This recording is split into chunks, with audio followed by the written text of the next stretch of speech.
What is good, YouTube? China FX back in my lesson. So in this video, I'm about to show you how I was able to catch over 600 pips trading BTCUSD. Yeah, you heard me, 600 pips. You don't want to miss this video. So do yourself a favor by watching this video to the end. Stick around to the end of this video. Now, if you're interested in catching moves like this on your own, DM me on Instagram to get yourself enrolled in my one-on-one mentorship. If you also haven't yet subscribed to this channel, make sure you hit that subscribe button and make sure you hit that like button. Make sure to drop a comment down below. So with that being said, let's just get to business. Alright, BTC USD, yeah? Starting from the 4H time frame. What was the first thing I did? The first thing I did was to identify the trend of the market. Like I always say, the first thing you need to do to identify what the trend of the market. So now looking at our chart, what trend are we in? We're in a downtrend. Clear as day, yeah, we are in a downtrend. Good. So after we've identified the trend of the market, what was the second thing we did? The second thing we did was to identify our market structures. So now let's get into the charts and let's identify our market structures together. So now what can we see over here? We can see that at this point in time, price was just consolidating. Yeah, price was just consolidating.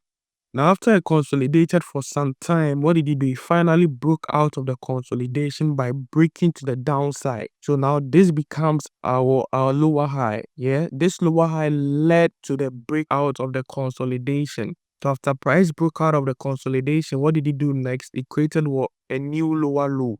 After this lower low was created, what did price do next? Created what? A new lower high. Why is this our new lower high? Because this high is lower than that of what its previous lower high. So now this becomes our new lower high. After this lower high was created, what did price do next? Price came back down to create what? A new lower low. Why is this low our new lower low? Because this low is lower than that of what its previous low. So now this low becomes our new lower low. After price created this lower low, what did it do next? It went back up to create what? A new lower high. Why is this our new lower high? Because this high is lower than that of what its previous lower high. So now this becomes our new lower high. Yeah. After this lower high was created, price continued rallying back to the downside to create what? A new lower low.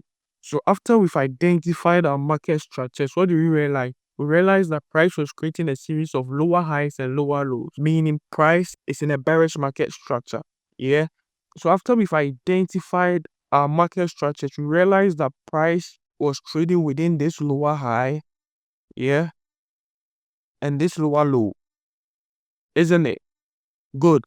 So after we've identified the structures within price was trading, what was the next thing we did? The next thing we did was to identify what our key level. What did I say the next thing we did was? The next thing we did was to identify our key levels. And since price is in a downtrend, and since price is creating lower highs and lower lows, what key level did I identify? The key level I identified was what? Support to become resistance. Yeah. So we identified this previous lower low, which is our support, to become what? Resistance. Alright. So after we've identified our key level, what was the next thing I did? The next thing I did was to drop down to my H1 time frame to wait for price to retest our key level, which is this previous lower high, as a resistance, so we can find an entry back to the downside. Simple. That's what I did. So now let's drop down to our H1 time frame to look for our entries. Alright, so now coming down to our H1 time frame, like I said earlier on, after we identified our key level, we drop down to our H1 time frame to wait for price to retest our key level, isn't it? Good. So as you can see over here, price retraced back up to retest for our key level. Now after price retraced back to retest our key level, what was the next thing I was looking for? The next thing I was looking for was a confirmation candlestick to tell me that price was ready to drop to the downside. So what kind of candlestick confirmations am I looking for? First of all, we can look for an evening star candlestick confirmation.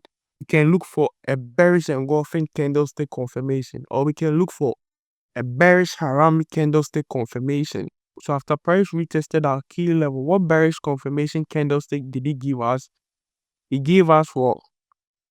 A bearish harami candlestick confirmation. Yeah, price gave us a bearish Harami candlestick confirmation, which is this bearish candlestick over here. Now, after price gave us this candlestick confirmation, what did I do next? The next thing I did was to take my Fibonacci to draw from our lower high, drag it down to our lower low. Now, we realize that our retest also happened within our Fibonacci golden level. Yeah, and what is our Fibonacci golden level? Our 61.8 Fibonacci golden level, which is our third confluence. You get me? So after we've gotten our confirmation candles, that's when I went in for sales, placed my stop, because I didn't want to risk too much. I just placed my stop loss right at our Fibonacci 78.6% level, risking 130 pips, and I'll take profit to our Fibonacci negative 27% extension level, which is this red line over here. Yeah, giving us a risk to reward of 1:4.78, risking 130 pips to make 630 pips. As simple as that. As simple as that. Very simple. So this is how I was able to catch over 630 pips trading BTCUSD.